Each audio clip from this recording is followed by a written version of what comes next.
Hello students, स्वागत है आप सभी का हमारे चैनल बाइलिंगुअल मैथ्स क्लासेस में। हम लोग पढ़े थे chapter 3 pair of linear equations in two variable, जिसमें हम लोग वर्ड प्रॉब्लम्स को सॉल्व करे थे। चैप्टर लगभग कंप्लीट होने वाला है। आज जो है एनसीईआरटी की लास्ट एक्सरसाइज की वर्ड प्रॉब्लम्स को मैं आपको सॉल्व कराऊंगा। इसके बाद एक दो वीडियोज़ में कुछ एक्स्ट्रा क्वेश्चंस भी लेके आऊँगा जो शायद आपकी बुक में नहीं मिलेंगे, है ना, मतलब एनसीईआरटी की बुक में। ठीक है, चलिए फिर करते, टाइम वेस्ट नहीं करते, सीधा आते क्वेश्चन पर। और आज का जो पहला क्वेश्चन है वो क्या कह रहा है कि the ages of two friends Annie and Biju differ by 3 years.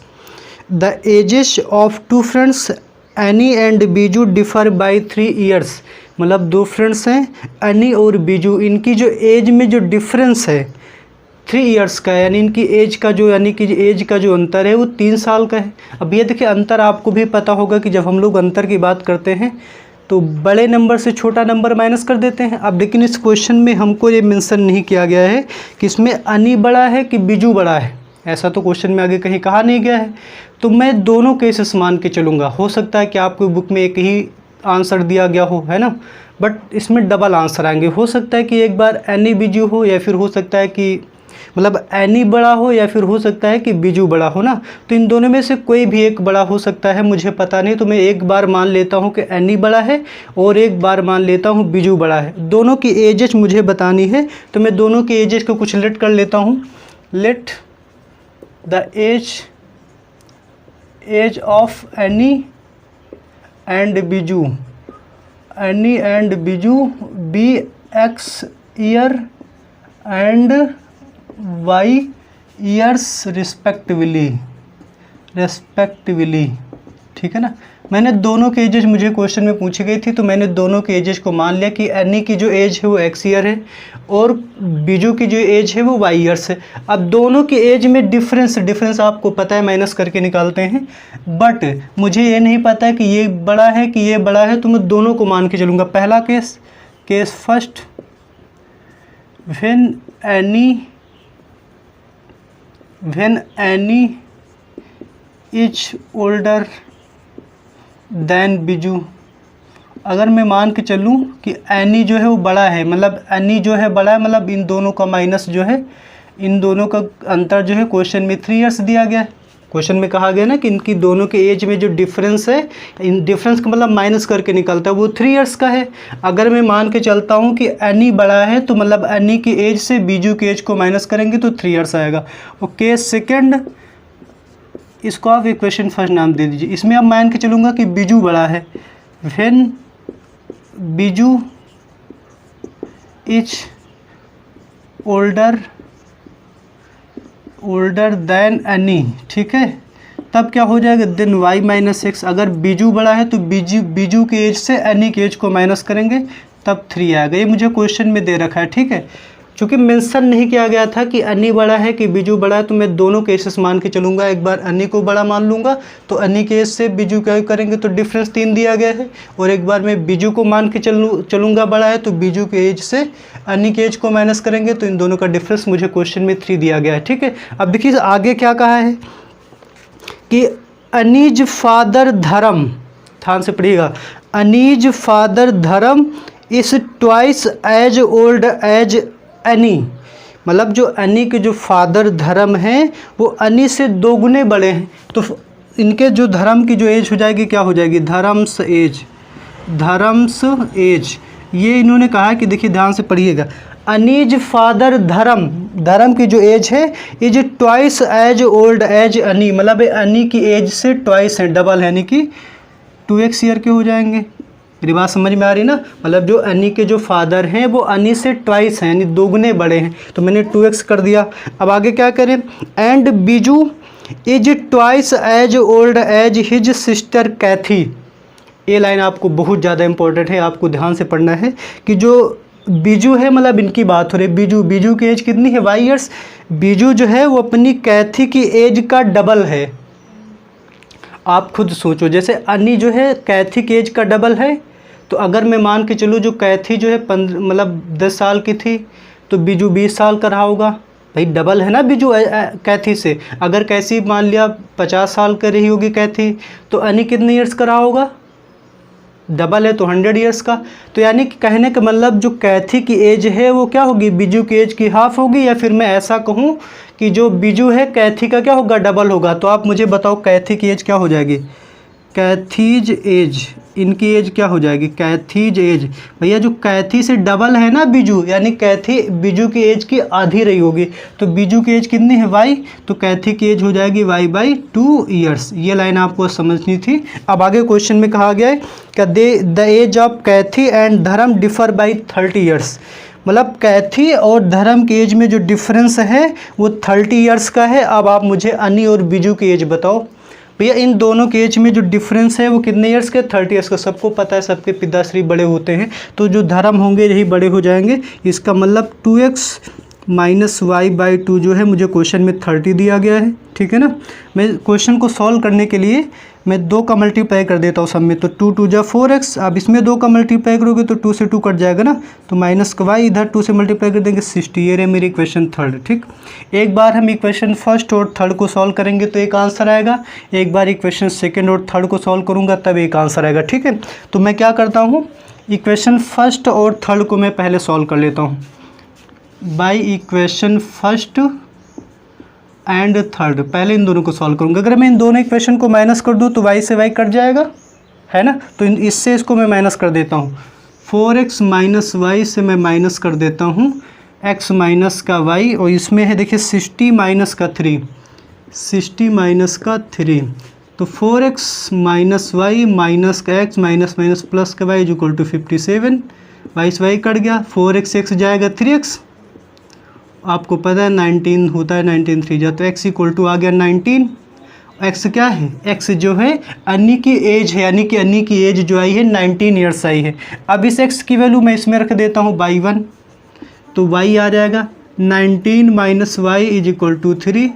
तो 19 minus 3 is equal to y. ये सॉल्व कराना मैं आपको सिखा चुका हूँ पहले से। y इक्वल टू आ गया 16 ईयर्स। यानी एक आंसर हमारा यहाँ से आ गया। आप लास्ट में लिख देंगे कि the age of Annie is 19 years and the age of Biju is 16 years. Question में कहा गया था इनमें 3 ईयर का अंतर है, तो देख सकते हैं 3 साल का अंतर इसमें आ रहा है, यानी क्वेश्चन हमारा सही है। अब एक बार क्या करेंगे, सेकंड और थर्ड को सॉल्व करेंगे। तरीका अब देखिए सेकंड थर्ड को कैसे सॉल्व करेंगे। इसमें प्लस का y है, इसमें माइनस का y ऐड करने से कट जाएंगे। तो बाई थर्ड एंड सेकेंड, ये एक आंसर हमारा आ चुका है, बाई सेकेंड एंड थर्ड। इन दोनों को मैं ऐड कर देता हूँ, ठीक है ना। तो y से y कट जाएगा, 4x से x ऐड कर दो, ऐड करके दिखा देते मैं आपको। प्लस y माइनस का x, इसमें है 60 और इसमें है 3, तो इसमें देखिए ऐड करोगे तो कट जाएगा। ये हो जाएगा 3x इज इक्वल टू 63। तो 3 2 जा 6, 3 1 जा 3, यानी x की वैल्यू आ गई 21, ठीक है। इस x की वैल्यू मैं यहाँ रख देता हूँ, तो y इक्वल टू आ जाएगा y minus 21 is equal to 3। यहाँ पे मैंने रखा x की वैल्यू, तो 21 आके ऐड हो जाएगा, तो 24 ईयर्स। यहाँ भी देखिए हमारा आंसर सही आ रहा है, क्योंकि कहा गया था कि अनी की और बीजू की एज में जो 3 साल का अंतर है, तो आप देख सकते हैं इसमें 3 साल का डिफरेंस आ रहा है। यानी हमारे आंसर्स बिल्कुल करेक्ट हैं। आप लास्ट में लिख सकते हैं कि hence the age of Annie is 21 years and age of Cathy is 24 years. I hope मैं आपको क्वेश्चन समझा पाया हूँ, है ना। कोशिश करिएगा समझने की, है ना। ये दोनों केसेस आप चाहें तो एक ही इसी को लेके सॉल्व करें, है ना। ये इस स्टेप को आप भूल सकते हैं इसको, मतलब, लेकिन तरीका तो यही मेरे हिसाब से। भाई इन्होंने मेंशन किया नहीं है कि अनी बड़ा है कि बीजू बड़ा है, फ्रेंड्स हैं, तो लगभग एजेस में कुछ खास डिफरेंस इनकी रहा नहीं होगा, इसलिए मैंने मान लिया कि पहले अनी बड़ा था, दोबारा मैंने माना बीजू बड़ा है, क्योंकि हमें मेंशन नहीं किया गया। अब यहाँ पे मत कहिएगा कि यहाँ भी डिफरेंस जो है 30 ईयर्स का है, तो भैया इसमें धर्म पिताश्री थे, तो पिताजी तो ऐसे भी बड़े होंगे, तो इसीलिए मैंने धर्म की जो एज से कैथी की एज का डिफरेंस करके 30 लिया था। क्वेश्चन में सारी चीज़ें दे रखी हैं, बस आपको केसेस 2 बनाने पड़ेंगे, ठीक है। तो ये पहला आंसर हमारा ये हो जाएगा, सेकेंड आंसर हमारा ये हो जाएगा। तो चलिए बढ़ते आगे और करते हैं क्वेश्चन नंबर सेकंड।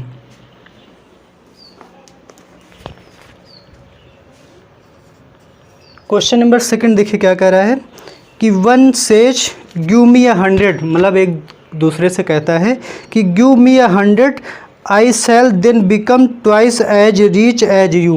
यानी एक दूसरे से कह रहा है कि तुम मुझे 100 दे दो तो मैं तुमसे डबल हो जाऊंगा। उसके बाद कह रहा है द अदर रिप्लाई, जब दूसरे ने रिप्लाई कर दिया कि इफ़ यू गिव मी 10, अगर आप मुझे 10 दे दो, I shall be 6 time as rich as you, मैं आपसे 10 गुना धनी हो जाऊंगा। अब बताना कि दोनों के पास कितना कितना अमाउंट है। मतलब दो लोगों की बात चले, पहला व्यक्ति कह रखा है कि आप मुझे 100 दे दो तो मैं आपसे डबल हो जाऊंगा। जब दूसरे ने रिप्लाई किया, मतलब जो दूसरा बंदा था उसने कहा कि तुम मुझे 10 दे दो तो मैं तुमसे 6 टाइम्स हो जाऊंगा, 6 टाइम्स यानी 6 गुना धनी हो जाऊंगा। हम दोनों के पास कितने पैसे यानी कितनी कैपिटल से, ये आपको बताना है। तो ऐसा करते हैं हम लोग, मान लेते हैं कि एक बंदा ए है और एक बंदा बी है, तब समझना आसान रहेगा। तो मान लेते हैं कि एक के पास x रुपए थे, दूसरे के पास कितने थे, y रुपीज़। तो let A has rupees x and y has rupees, sorry B has rupees y। मैंने मान लिया कि एक बंदा ये था जिसके पास 6 रुपये थे और दूसरा बंदा y है जिसके पास y रुपीज़ थे। अब सीधा सीधा क्वेश्चन पढ़ो, देखिए क्या कह रखा है। क्वेश्चन में कह रहा है कि अब सोचो, ये कह रहा है उससे, ए ने क्या कहा कि गिव मी 100, तुम मुझे 100 दे दो। मतलब इन्होंने, ए ने कहा कि इनसे कि तुम मुझे 100 दे दो। तो चलो ठीक है, ए के पास कितने पैसे थे x, इनको इन्होंने 100 दे दिया। तो आपको अच्छे से पता, अगर इन्होंने इसको 100 दे दिया है तो इनके पास 100 कम भी पड़ जाएंगे। भाई बी के पास y रुपये थे, 100 इनको दे दिया तो इनके पास 100 ज़्यादा हो जाएंगे, इनके पास 100 कम हो जाएंगे क्योंकि इन्होंने दे दिया है। अब आगे क्या कह रखा है, आई सेल बिकम ट्वाइस, मैं दोगुना हो जाऊंगा। अगर इनको इन्होंने 100 रुपया दे दिया है तो ये दोगुने हो जाएंगे। अब मुझे बताओ, दोगुने ये हो जाएंगे। अगर मुझे दोनों को बराबर करना है, किधर 2 से मल्टीप्लाई करनी होगी। भैया ये तो दोगुने हो जाएंगे ना, तो मैं इधर 2 से मल्टीप्लाई करूँगा ताकि ये दोनों क्या हो जाए, इक्वल हो जाए। अब यहाँ से एक इक्वेशन बनेगी, x + 100 = 2y माइनस का 200, है ना। 2y माइनस में आएगा। अब ये 100 भी देखिए माइनस में ही जाएगा उस साइड में, क्योंकि प्लस में है। तो x - 2y = माइनस का 300। ये रही मेरी पहली इक्वेशन, ठीक। एंड क्वेश्चन, दूसरी इक्वेशन में क्या कहा है कि अदर रिप्लाइज। अब बी कह रहा है, बी अब ए से कह रहा है कि इफ़ यू गिव मी 10। अब बी ने कहा कि तुम मुझे 10 दे दो। भैया वाई को 10 इन्होंने दे दिया तो इनके पास 10 ज़्यादा हो जाएंगे और इनके पास जो है 10 कम हो जाएंगे। भाई सीधी सी बात है, इन्होंने कहा कि बी ने कहा कि तुम मुझे 10 दे दो। अगर इन्होंने 10 दे दिया तो इनके पास 10 कम भी तो हो जाएंगे। Then I shall become 6 times as rich as you, मैं तुमसे 6 गुना हो जाऊंगा धनी। भैया ये 6 गुना हो जाएंगे। मुझे दोनों को बराबर करना, तो मैं इधर 6 से मल्टीप्लाई कर देता हूँ क्योंकि ये तो 6 गुना हो ही जाएंगे ना। अब इसको सॉल्व कर देते हैं। तो y + 10 = 6x माइनस का 60। तो 6x को उधर ले आते हैं, y माइनस का 6x और 10 जाके उधर माइनस हो जाएगा, माइनस का 10। तो y माइनस का 6x = माइनस का 70। ये रही मेरी दूसरी इक्वेशन। अब मैं इन दोनों इक्वेशन को सॉल्व कर दूंगा तो हमारे सवाल का उत्तर आ जाएगा, ठीक है ना। तो चलिए फिर देखते हैं कैसे सॉल्व करना है। इन दोनों इक्वेशन को सॉल्व करना है, मुझे पता चल जाएगा एक के पास कितने पैसे हैं, y के पास कितने अमाउंट है, ठीक है ना। मैंने देखा कि यहाँ पे 6x यहाँ पर है, यहाँ पे x है, या फिर यहाँ पे 2y है, यहाँ पे y है। तो मैं इसमें 2 से मल्टीप्लाई कर देता हूँ, यहाँ भी 2y है, यहाँ भी 2y बन जाए। तो इक्वेशन फर्स्ट को 2 से मल्टीप्लाई कर देते हैं, मल्टीप्लाइंग इक्वेशन 2/2, ठीक है ना। इक्वेशन सेकंड को मैं 2 से मल्टीप्लाई कर दिया, यहाँ पे 2 से मल्टीप्लाई करो, 2y 2 6 जा 12x और 2 7 जा 140। ये रही मेरी तीसरी इक्वेशन। अब मैं अगर इन दोनों इक्वेशन को ऐड करूँ तो आप देख सकते हैं माइनस का 2y है, प्लस का 2y कट जाएगा। तो मैं 1 + 3 adding equation first and third, आप देख सकते हैं कि माइनस का 2y प्लस का 2y कट जाएगा, बचा क्या x, यहाँ पे क्या बचा माइनस का 12x, इसमें है माइनस का 300 और इसमें है माइनस का 140। तो हो जाएगा माइनस का 11x, ये हो जाएगा -440। तो माइनस माइनस कट जाएगा तो 440/11, तो 11 4 जा यानी 40 रुपीज़। यानी x क्या था, y के पास अमाउंट था, यानी x रुपये यानी कि 40 रुपीज़ जो है a के पास थे। अब y के पास कैसे निकालेंगे, तो इस x की वैल्यू चाहे यहाँ पर रख देते हैं चाहे यहाँ पर रख देते हैं। मैं यहीं पर रख देता हूँ x की वैल्यू y1। तो x की वैल्यू 40 माइनस का 2y = माइनस का 300, ठीक है ना। अब देखिए 300 आके इधर प्लस हो जाएगा और ये 2y भी उधर जाके प्लस हो जाएगा, तो यानी कि 2y = 340 हो जाएगा। 2 से काट देते हैं, 170, पता नहीं मल्टीप्लाई में डिवाइड में जाएगा। 340 को 2 से डिवाइड कर दीजिए। तो यानी कहने का मतलब x ए के पास जो है 40 रुपीज़ थे और बी के पास जो है 170 रुपीज़ थे, ठीक है ना। बस यहाँ से आप 2 गुना 3 या 6 गुना वाला थोड़ा सा मामला जो 6 टाइम 2 टाइम्स वाला होता है ना, इसको आप ध्यान से पढ़िए। जैसे कह रहे थे कि अगर तुम मुझे 100 दो तो मैं हो जाऊँगा 2 गुना, तो भैया जब ये 2 गुना हो जाएंगे मुझे बीच में इक्वल करना है, तो इधर 2 से मल्टीप्लाई करनी, क्योंकि ये 2 गुने हो जाएंगे फिर मैं 2 से गुणा कर दूंगा तो बराबर नहीं रहेगा ना, और मुझे यहाँ पर इक्वल करना है तो 2 से इधर मल्टीप्लाई करनी होगी। यहाँ करें कि मैं 6 टाइम्स हो जाऊँगा, तो अगर ये 6 टाइम्स हो जाएंगे तो 6 से इधर मल्टीप्लाई करूँगा, क्योंकि ये कम है ना, तभी तो दोनों के बीच में इक्वल आएगा, तभी तो बराबर होंगे, ठीक है ना। तो चलिए फिर बढ़ते हैं और करते हैं question number 3।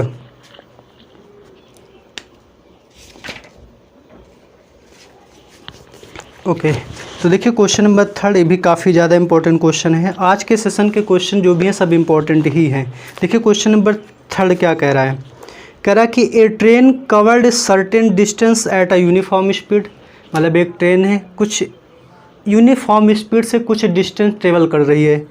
If the train would have been 10 kilometre per hour faster, यानी अगर ट्रेन 10 किलोमीटर पर आवर ज़्यादा स्पीड से जाए। अब आपको पता है जब हम कहीं जाते हैं ज़्यादा स्पीड से तो टाइम कम लगता है ना, यानी ट्रेन अगर 10 किलोमीटर पर आवर स्पीड से ज़्यादा जाए, it would have taken 2 our less than the schedule time, तब उसे जो है 2 घंटे कम समय लगेगा, ठीक है ना।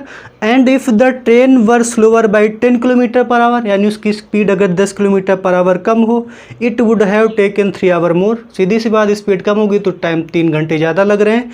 बताना कि उसके द्वारा जो कवर्ड डिस्टेंस है वो आपको बतानी है, समझे ना। यानी ना आपको इसमें डिस्टेंस आपको पूछी गई कि उसके द्वारा कवर्ड डिस्टेंस। अब मुझे बताओ डिस्टेंस निकालनी है तो आपको अच्छे से पता होगा कि डिस्टेंस बराबर होता है स्पीड इनटू टाइम, ठीक है ना। अब इसमें ज़्यादा मैं लिखूंगा नहीं क्योंकि जगह कम है, फिर प्रॉब्लम आ जाती है। आप लिख दीजिए, मैं बोल देता हूँ, लिख ही देता हूँ कि let the speed of train be x kilometre per hour, speed में मान लेता हूँ, एंड द रिक्वायर्ड टाइम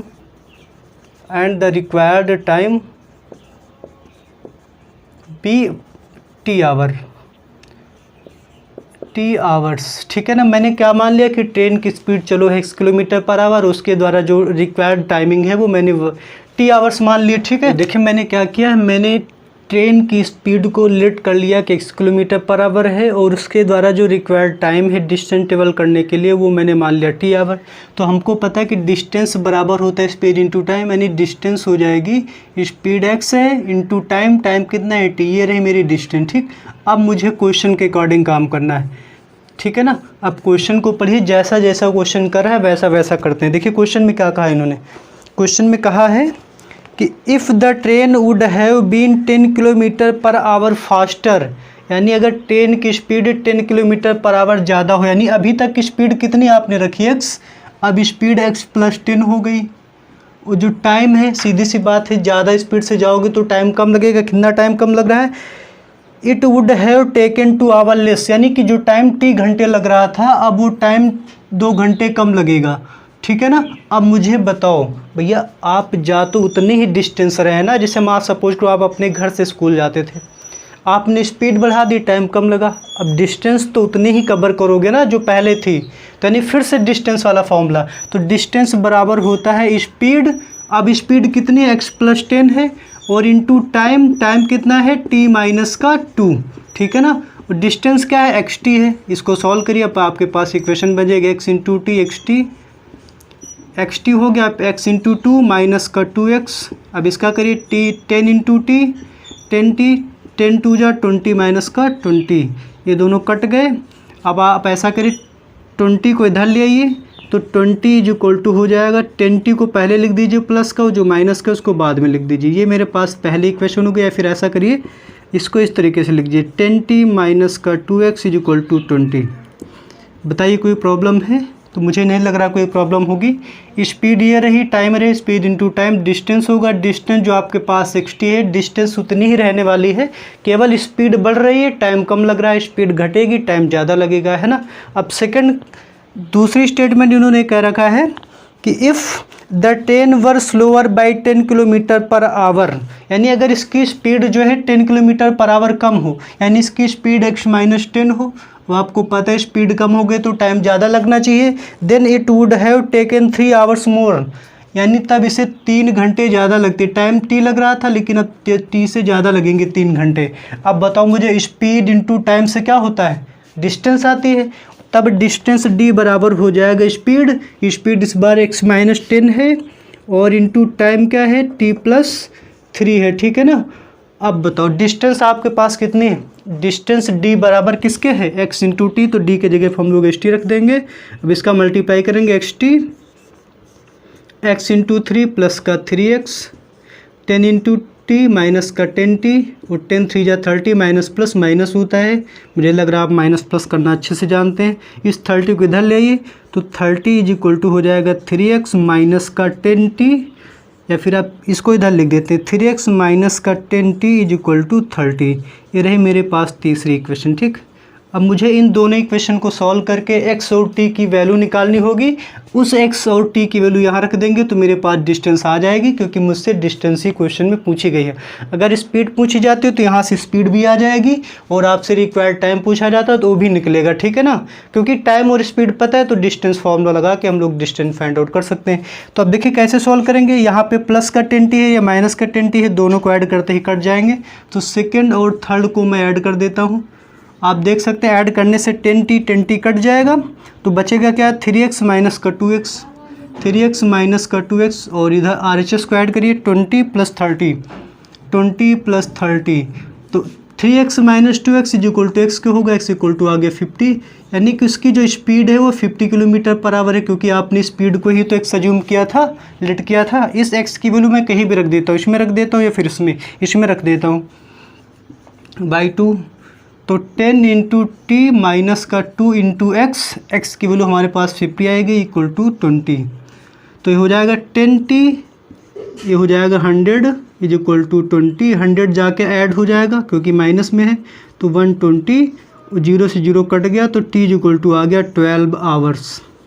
अब मुझे बताओ आपके पास स्पीड पता है, टाइम पता है, तो डिस्टेंस नहीं निकाल सकते, तो distance covered by the train, distance covered by the train equal to distance equal to होता है स्पीड इनटू टाइम। स्पीड आपके पास आ गई है 50 किलोमीटर पर आवर, टाइम है 12, 12 पंचे 60, यानी कि 60 किलोमीटर वो जो है ट्रेन डिस्टेंस ट्रेवल करती थी, ठीक है ना। तो इस तरीके से मैंने इस क्वेश्चन को सॉल्व किया है, मैंने कोशिश कर दी एक्सप्लेन करने की, है ना। आई होप मुझे लग रहा है आप समझ पाए होंगे 100%, ठीक है ना। अगर आप इनको मल्टीप्लाई करना है फिर सॉल्व करने में प्रॉब्लम आ रही है तो बेटा ये फिर आपके लिए इतनी तो प्रैक्टिस करनी पड़ेगी, अब आप खुद से प्रैक्टिस करिए, है ना। अब मल्टीप्लिकेशन करवाना आप 10th में पहुंच चुके हैं, है ना, तो एटलीस्ट इतना आपको आना ही चाहिए। अगर नहीं आ रहा मान लिया तो आप अपने मन से प्रैक्टिस करिए, है ना, क्योंकि प्रैक्टिस करते करते जो भी आपकी मिस्टेक्स होती हैं वो मिस्टेक नहीं होंगी, कोई भी मिस्टेक ना हो, आप क्वेश्चन को तुरंत सॉल्व कर पाएँ। तो उसका बस एक ही तरीका है कि आप मैक्सिमम टाइम्स क्वेश्चन को अटेंड करिए, उसको देखिए, सॉल्व करने की कोशिश करिए, है ना। तो बढ़ते आगे और करते हैं क्वेश्चन नंबर 4। तो चलिए फिर करते हैं क्वेश्चन नंबर 4 और देखते हैं क्वेश्चन नंबर 4 क्या कह रहा है। क्वेश्चन नंबर 4 कह रहा है कि the students of a class are made to stand in a row, यानी कुछ स्टूडेंट हैं किसी क्लास के, उनको पंक्तियों में खड़ा करना है, जानते ना, रोज मतलब पंक्तियों में, जैसे आप प्रेयर के टाइम ग्राउंड में खड़े होते हैं, वैसा कुछ मामला है। इफ़ 3 स्टूडेंट्स आर एक्स्ट्रा इन अ रो, मतलब अगर एक रो में, रो की बात हो रही है, एक पंक्ति में अगर 3 स्टूडेंट एक्स्ट्रा हो जाए यानी ज़्यादा हो जाएं, there would be 1 row less, तब एक पंक्ति कम पड़ जाएगी। आप सीधी सी बात है, आप सपोज करो कि क्या किए, आप किसी क्लास के स्टूडेंट गए, वहाँ पे 5 पंक्ति आपने बना दी, लेकिन एक दिन क्या किया आपने कि जो कुछ स्टूडेंट थे ना, मतलब 2-2 3-3 स्टूडेंट पंक्तियों में एक्स्ट्रा कर दिए, तो आपकी पंक्ति कम पड़ जाएंगी ना। वही ऐसा कुछ है कि अगर आप हर एक पंक्ति में 3 स्टूडेंट को एक्स्ट्रा कर रहे हैं तो एक रो कम पड़ जाएगी। और दोबारा करें कि अगर 3 स्टूडेंट्स कम हों, अब कम हो गए तो पंक्तियाँ और बढ़ानी पड़ेंगी, देयर वुड बी 2 रोज मोर, तब 2 पंक्तियाँ और बढ़ानी पड़ी। आपको बताना कि find the number of student in the class, आखिर क्लास में कितने स्टूडेंट थे। तो इसमें देखिए मैं क्या लॉजिक लगाने वाला हूँ, तो आप इस चीज़ को समझिए कि आप मान के चलिए कि हमारे पास 4 पंक्तियाँ हैं, ठीक है ना।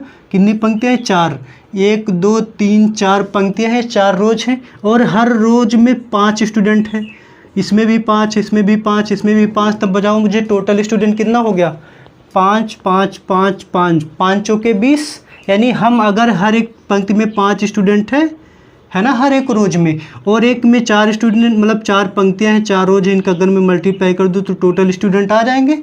एक और एग्जांपल देते हैं, जैसे मान लेते हैं हमारे पास 3 4 5 6 7, मेरे पास 7 क्या है, रो हैं, और हर एक रो में 8 स्टूडेंट हैं। तो इनका अगर मैं आपस में मल्टीप्लाई कर दूंगा तो पता चल जाएगा कुल कितने स्टूडेंट हैं। तो मैं यही लॉजिक लगाने वाला हूँ। मैं मान लूँगा कि अपनी तरफ से भैया चलो ठीक है, x रो है और हर एक रो में y स्टूडेंट है, ठीक है। ऐसे ही क्वेश्चन सॉल्व करना, क्योंकि जनरली होता है कि जैसे क्वेश्चन में पूछा गया कि find the number of student in the class, हम लोग तुरंत स्टूडेंट को जो है x अज्यूम कर लेते हैं। ऐसा नहीं कि इस तरीके से नहीं होगा, बट वो लॉजिक थोड़ा सा ज़्यादा टिपिकल होता है। अभी जो क्वेश्चन इससे जस्ट पहले क्या है, उसी तरीके के क्वेश्चन बनेंगे, आप देखिएगा। मैं मान के चलता हूँ कि number of row, let the number of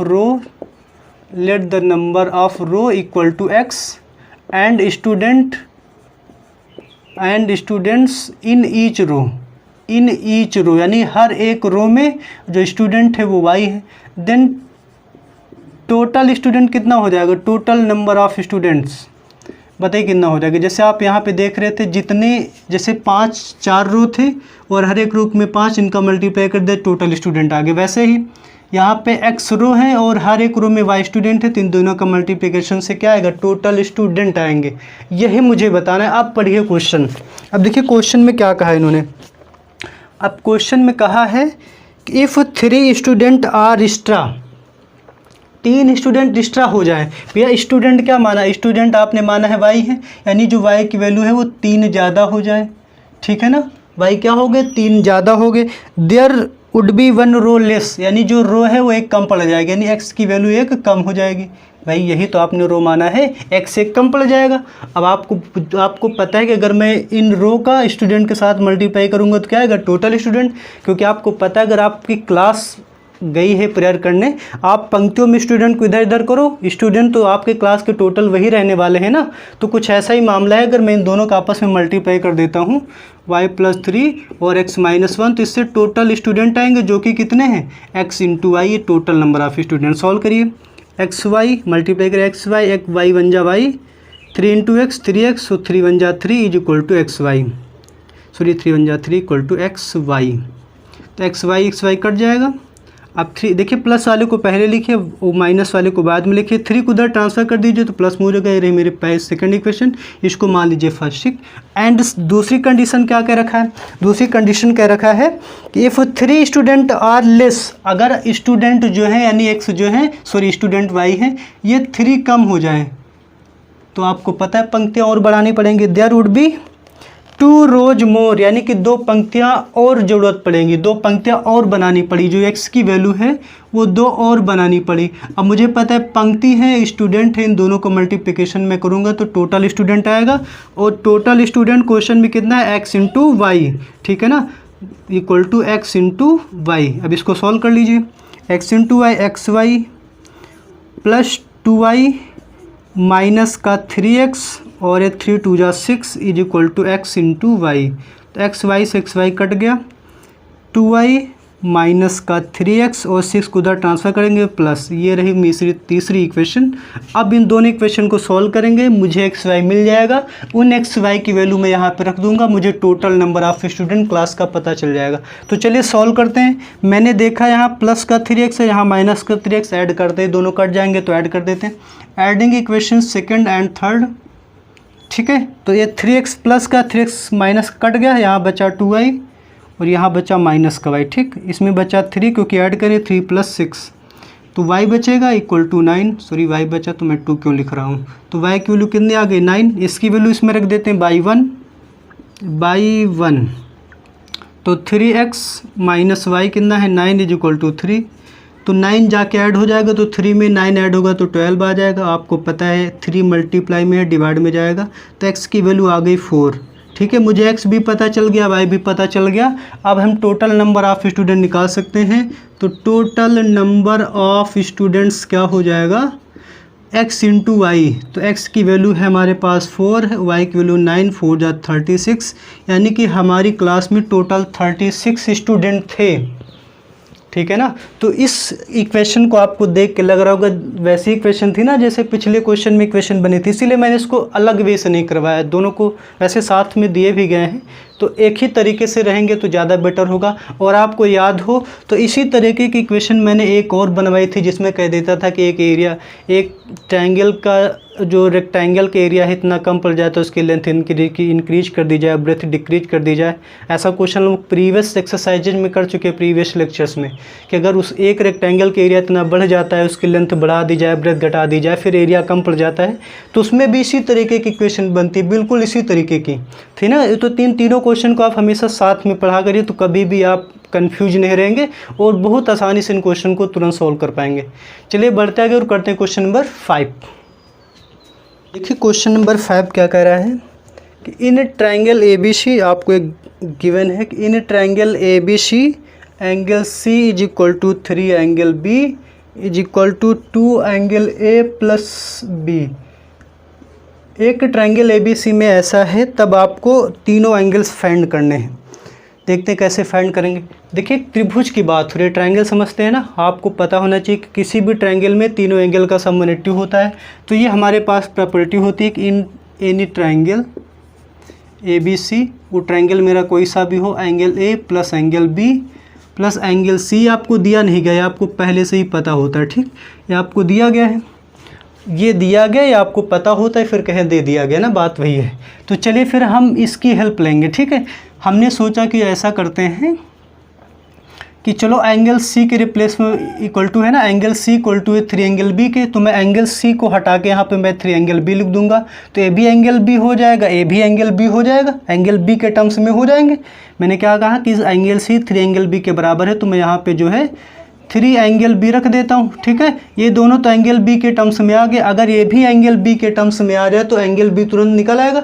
तो चलिए फिर देखते हैं, अभी इसका यूज नहीं करेंगे, इसको बाद में करेंगे, ठीक। मैंने आइडिया देने के लिए किया, तो आपको पता है ऐसा करते हैं, इन दोनों को इक्वल लेके चलते हैं। तो 3 एंगल B इक्वल टू हो जाएगा, मल्टीप्लाई करो 2 angle A plus 2 angle B, ऐसा हो जाएगा, ठीक है ना। ये इधर माइनस में आ जाएगा, तो 3 angle B minus 2 angle B is equal to 2 angle A हो जाएगा। तो यहाँ से angle B is equal to हो जाएगा 2 एंगल A के, ठीक है ना। तो यहाँ से देखिए मुझे एक रिलेशन पता चला। अब हम लोग बाई वन चलेंगे इक्वेशन फर्स्ट से। देखिए एंगल B को ऐसे पड़ा रहने दो और एंगल C किसके इक्वल है, 3 एंगल B के, तो यहाँ पे मैं 3 एंगल B रख दूंगा। अब एंगल A की वैल्यू B के टर्म्स में, तो भैया एंगल A इक्वल टू हो जाएगा एंगल B बाई 2, तो angle B by 2 is equal to किसके है, 180 के। तो देखिए यहाँ से एंगल B निकल आएगा, एंगल B यहाँ पे मैं रख दूंगा तो एंगल A आ जाएगा, यहाँ पे रख दूंगा तो एंगल C आ जाएगा, तीनों एंगल्स आ जाएंगे ना। तो मैं 2 का मल्टीप्लाई कर देता हूँ सब में, तो यहाँ से 2 गायब हो जाएगा, यहाँ हो जाएगा 2 एंगल B, और यहाँ पे 2 से मल्टीप्लाई कर दूंगा तो 2 3 जा 6 एंगल B, और जब इधर से मल्टीप्लाई करेंगे तो 360 हो जाएगा ना।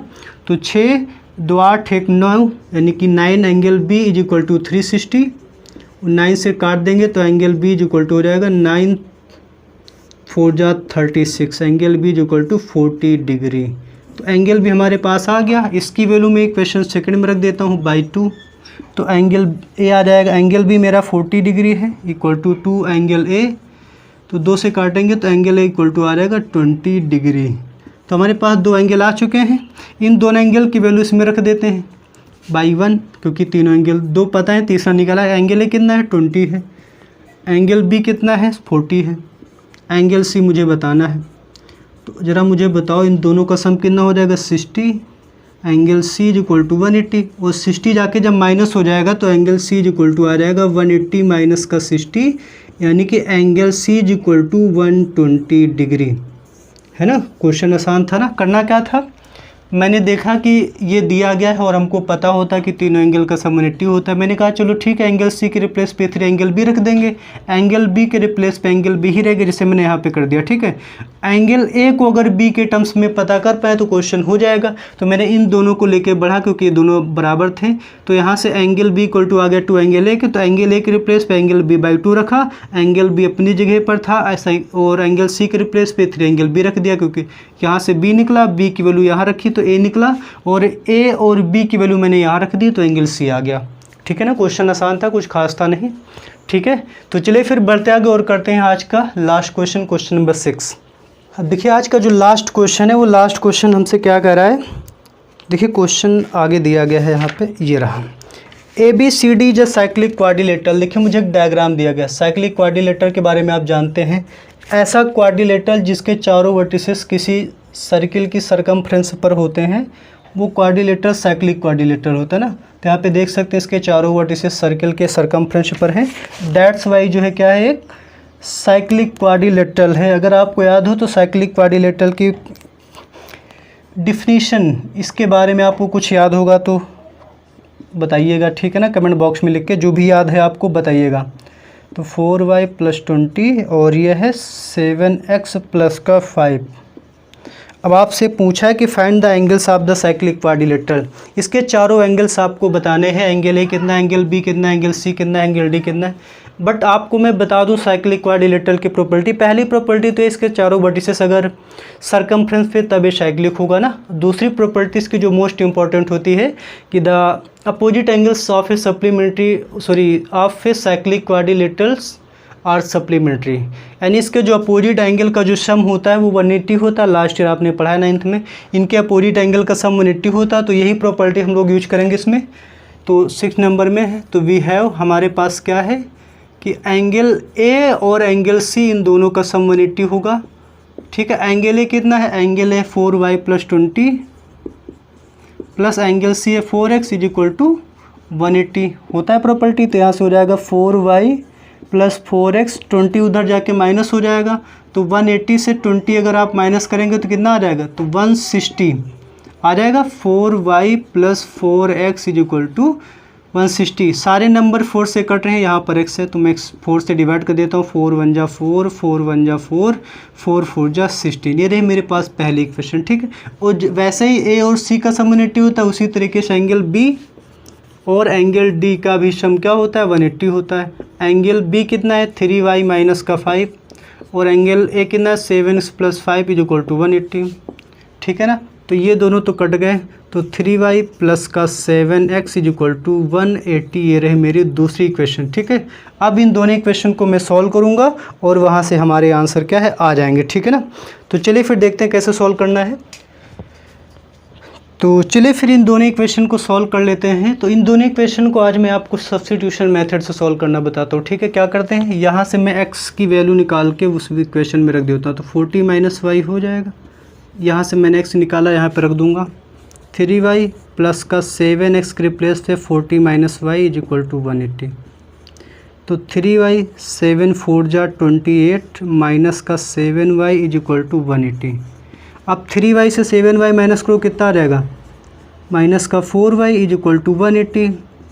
तो 4y को उधर ले जाते हैं और 180 को उधर ले आते हैं, तो 280 माइनस 180। तो 4y = 100 आ जाएगा। और जब 100 को 4 से आप डिवाइड कर देंगे तो कितना आ जाएगा, 25 डिग्री। तो y तो 25 आ गया। इसकी वैल्यू मैं यहाँ पर रख देता हूँ, तो x = 40 माइनस 25, तो x की वैल्यू आ गई 15 डिग्री, ठीक है। अब आपको x भी पता है, y भी पता है, अब सारे एंगल निकाल सकते हैं। देखिए जो एंगल a है, एंगल a है 4y + 20, तो y की वैल्यू रख देते हैं यहाँ पे 4 × y। y कितना आ गया, 25 + 20, 25 4 जा 100, 25 चौके 100, 100 में 20 जोड़ दोगे 120, ठीक है ना। तो एंगल ए हो गया 120 और एंगल बी हमारा है 3y - 5, तो 3 × y मेरे पास 25 है माइनस 5, 25 3 जा 75 - 5, तो एंगल बी मेरा हो गया 60 डिग्री, ठीक है। 60 आएगा कि 70 आ जाएगा, सॉरी 70 आएगा, ठीक है ना। एंगल सी कितना हो जाएगा, एंगल सी मेरा 4x है, तो 4 × x, x कितना आ गया, x है 15, तो 15 चौके 60, 15 4 जा 60, तो सी की वैल्यू 60 आ गई। अब मेरे पास एंगल डी बचा है, वो है 7x + 5, तो 7 × x, x की वैल्यू मेरे पास कितनी है, x की वैल्यू है 15 + 5, तो 15 7 105, 15 7 जा 105 + 5 110, और ये हो जाएंगे हमारे सारे एंगल। तो इसमें मैं डिग्री लगा देता हूँ, ये अक्सर रह जाता है डिग्री लगाना क्योंकि एंगल से ना। तो इस तरीके से आप इस क्वेश्चन को सॉल्व कर सकते थे। कुछ खास क्वेश्चन था नहीं, बस क्या थोड़ी सी 9th की एक प्रॉपर्टी लगी कि अपोजिट एंगल का सम 180 होता है।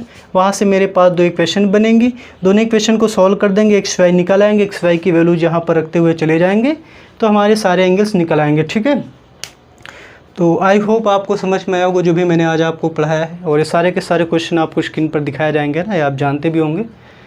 तो चलिए फिर जैसा आप बताइएगा समझ में आया या फिर नहीं आया, जैसा भी ना आप कमेंट बॉक्स में अपना आंसर लिख के सेंड करिएगा। चलिए फिर मिलते हैं अगले वीडियो में। अगर वीडियो आपको पसंद आई हो तो आप अपने फ्रेंड्स रिलेटिव को बता दीजिएगा इसके बारे में ना, कि ऐसा वैसा है। ठीक है, तो चलिए फिर, और वीडियो देखने के लिए बहुत बहुत धन्यवाद।